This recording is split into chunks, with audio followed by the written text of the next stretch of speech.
So here we are, we three queens. I'm Micheline. I'm Achieng. And I'm Musonda. It is International Women's Month. So Yes. every single day of March gives us the opportunity to remember how to celebrate women in all our walks, I suppose, economically, culturally, socially, and all that. International Women's Day actually is about celebrating women, but also really providing equal opportunities for women and avoiding discrimination. So it's a global day and global month, basically. And so this month's theme is generational equality. Let's look at the intergenerational dynamics and how the elements of discrimination, dealing with equality, dealing with empowering women and providing women equal opportunities actually has to, happen in all facets of our society. I love that. I love the idea of generational equality because I've had a situation where a young person once told me that they're constantly told that they're too young. It's almost like because they're young, it's not important. And yet, they're the bulk of our population on this continent. And there's so much we can actually learn from young people. I almost find like there's reverse mentoring that's happening because, we live in a digital world, for example. Exactly. These young people know, they have so much, they're very entrepreneurial and so on. So I think generational equality is such an interesting one to think about. I absolutely agree. And I was reading that, is it half of our population, right, in Kenya, Uganda, and most of our countries in the region is under 18 people. So 30 plus million people are 18 and under. So why would we disrespect them? Absolutely. And sometimes at work, I have actually encountered that, right, where someone will say, I've had 20 years experience. This was back in the day. Right. So, I can speak with my experience. And I'm like, look, while we can value experience, right, I'm not taking anything away from that. I just think that experience comes in terms of not only tenure, but really experience, as the word says. So that, as you were saying, what are people going through that we might not relate to, that we have to also, allow to take space and shape space. So, I was also wondering about role models, right? Because I just think that everybody has, consciously or subconsciously, women that guide or have guided you in your life. Or men. Yes, or men that have guided you in a way that has shaped or is shaping your womanhood. Right? Do you have one? As I sift through, I have a couple, and I'll just quickly tell everyone and tell you all that Papa and Mama, are my biggest role models. Dad, has three. I have three siblings, so 4 daughters, and from day one, honestly, I just think that he is a natural feminist, and so we could do anything, we could do everything. I never once felt like, "Ooh, I'm a girl." There are these things that I can't do.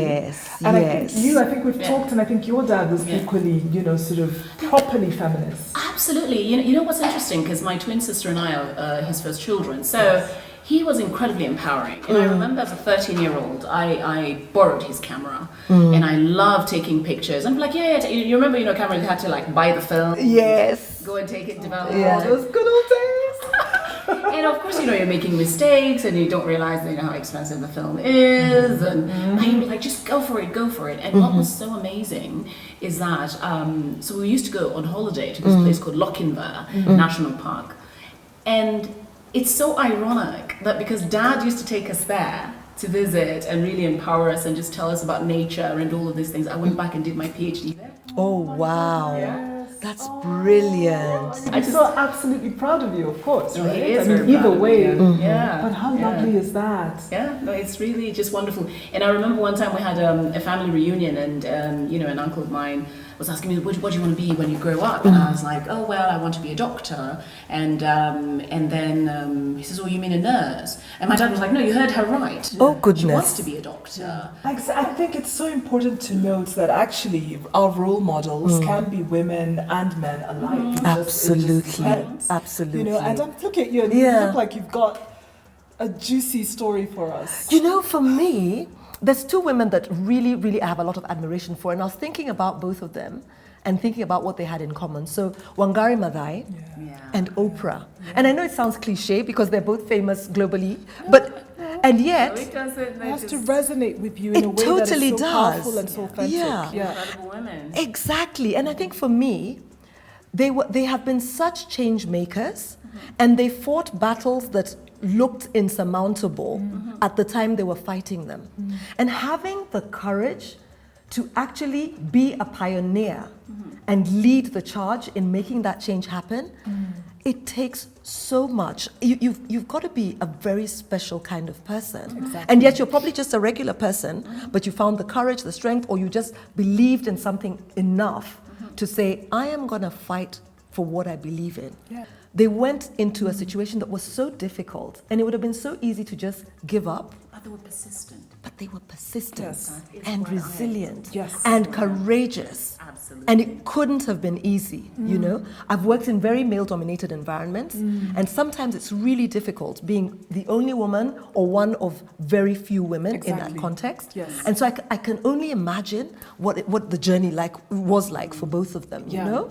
You know, when you say believe, they must have believed in their cause. They also absolutely had to believe in themselves. And I think that we underestimate how important it is to believe in yourself, because if you don't, who will? Imagine. Right? And Oprah talks a lot about this these days as she gets into mindfulness with her, you know, I think it's Soulful or Soul Sundays podcast.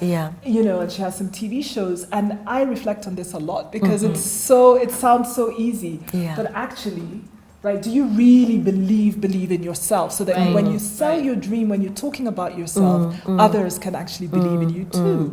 You know, why would you be so wishy-washy and kind of vague around what you really want? You know, I'm thinking about that statement around believing in yourself.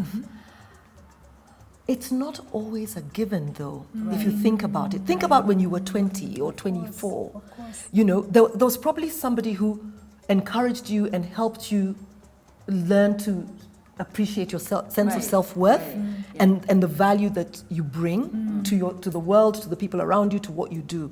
But I think it's something that you almost have to learn, and with time, and with some kind of support, so that, you know, because I think it's hard to believe in yourself on your own.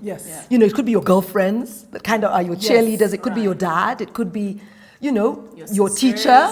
You know what I mean? Exactly. I almost feel like, you're so right. You need to develop a tribe. And you were saying, at 20, you don't just have this. At 40 something, you know, it's sort of like you ebb and flow. I don't walk around every day thinking, you know, I'm great, you know, and I think I spoke on a different show about this book that I want to complete, and I'm like, sometimes I'm like, I don't believe I can do this. Like, why would I write a book? And you have these moments of self-pity. So I do understand it's a very delicate concept that needs a lot of bolstering around it, and having a tribe, you know, and how about and I mean, I think you need a lot of friends that can also handhold you. Truth absolutely. Tellers who can tell you in the moment. You know, sometimes you have a level of arrogance and feel, you know, I can do this, or I can go there, and you know, people who will ground you and say, well, you know, I think maybe you should approach it from this way, explore it this way, but also at the same time, don't undermine your dream. You know? I have to tell you guys a story. Yes. So I had a friend, note the use of the word had.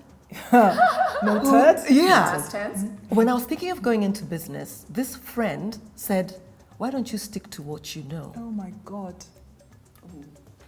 And I kept thinking to myself, if I had been told that 30 years ago or 40 years ago, I would not be the person I am today. Exactly. Because I'd have stuck to what I knew then, which was probably this much. Yes. But you sometimes it's in trying and daring that you actually realize how much more you can do. Exactly. Do you know what I mean? And it's scary. It's super scary. But sometimes it's just having that courage. So if you've got a friend who tells you, no, just be small, stay in the corner and be small. Don't dream great, audacious dreams.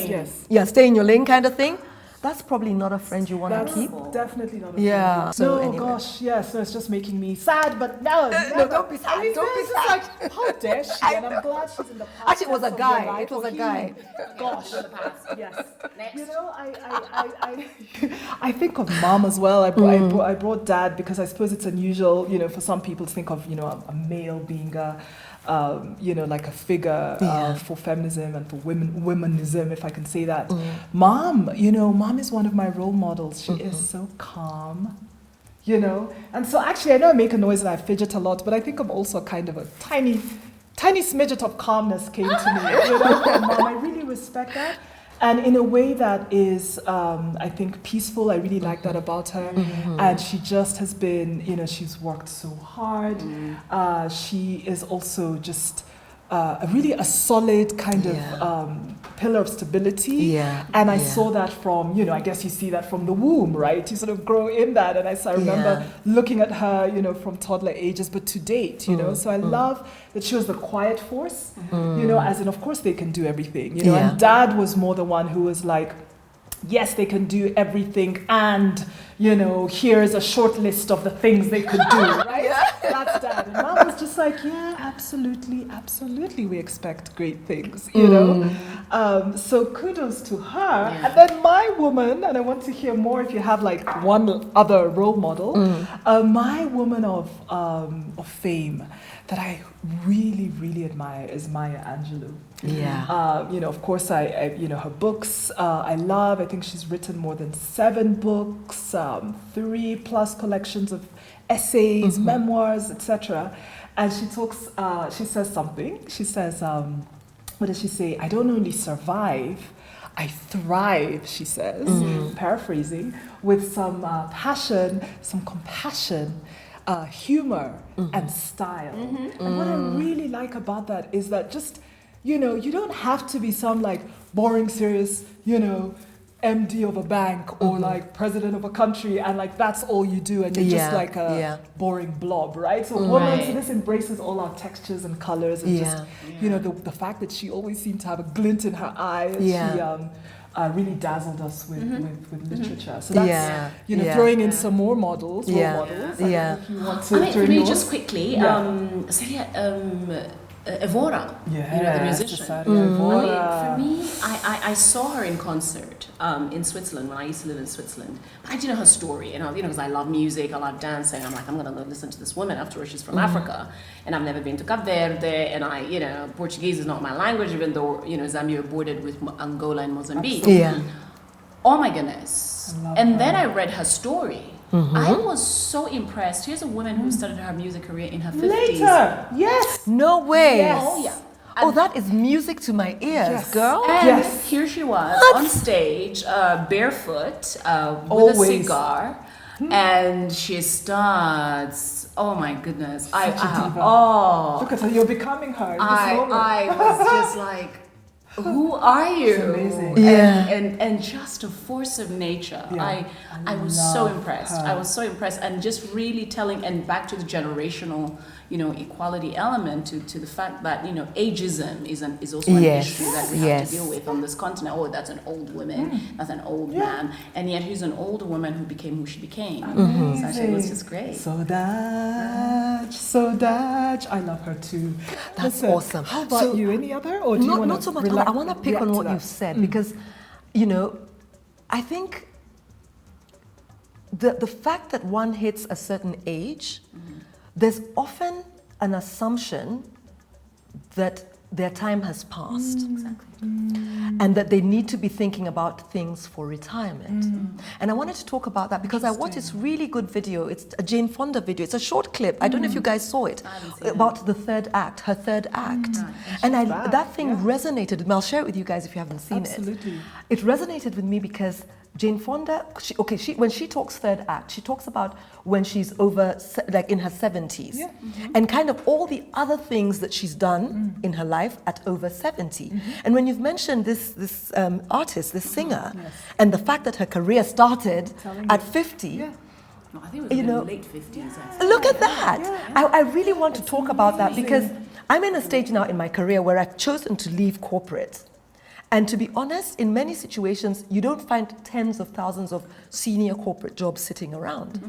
And although I've explored opportunities, I made the decision to work for myself. And part of that was going, you know, reflecting, taking time to reflect, to say, who is this next stage of me gonna be? What is my third act gonna look like? And I'm doing the most interesting things, I've started the business, I'm teaching at a university now to a master's class. Absolutely. We've got the vlog going on. I'm doing other little business here and there. You're just shining through this, and different parts of you are coming to the fore. Yeah, right? I'm now getting into talks, Next phase of life. And this is my third act. And I love it because I don't have to do one thing. I'm dabbling in a host of fun things. And it's just a very powerful message from you sharing that example that actually, as you get older, don't get afraid. Yes. Because, your third act can be anything you want it to be. Yeah.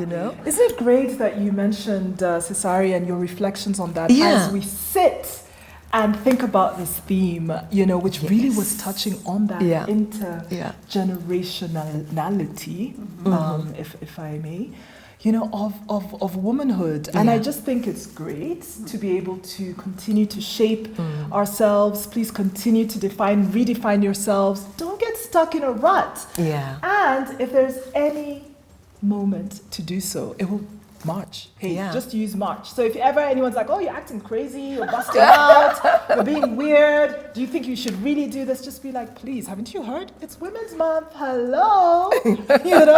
So we've got to go, great men and women out there. Thank you so much for your support. And here we are, we three queens. Ta-da. Bye.